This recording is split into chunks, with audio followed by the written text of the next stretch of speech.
आगरू छोट मोट एमती अनेक अभियोग रही हेले यही जांच पछरे रही पुलिस सब इन्स्पेक्टर नियुक्ति रे पदवीर चोरा कारबार निकटरे 920 सब इन्स्पेक्टर पदवी नियुक्ति पाई राज्य पुलिस पक्षरु आशायी आवेदन ग्रहण करा जायतिला। ए आवेदन भितिरे जांच करा जाय प्रार्थी तालिका प्रस्तुत होइतिला। एही तालिका अनुसार लिखित परीक्षा पाई तारीख स्थिर भी करा जायतिला।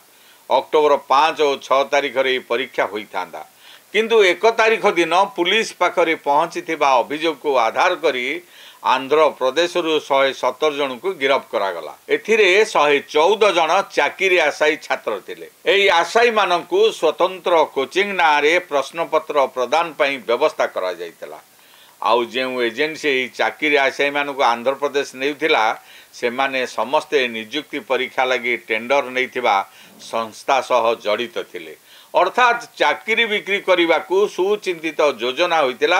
आउ गोटे चाकरीर दाम थिला 25 लाख 10 लाख टंका लेखाएं अग्रिम निया जाई पिलांकर सर्टिफिकेट बंधक रखा जाइछि। प्रमाणपत्र जांच समय 15 लाख टंकार बकेया देले सर्टिफिकेट दिया जिवार व्यवस्था होइतिला।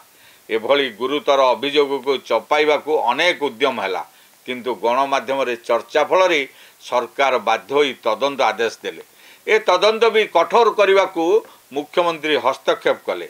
फल व्यवसाय जो एजेंट माने संपृक्त सेमानक मध्यरु किछि छोट माछों को क्राइम ब्रांच गिरफ्त करिछि। आ बड़ माछों संधान रे जाई बणिक प्रतिष्ठान उपरे चढ़ऊ करा जाइछि।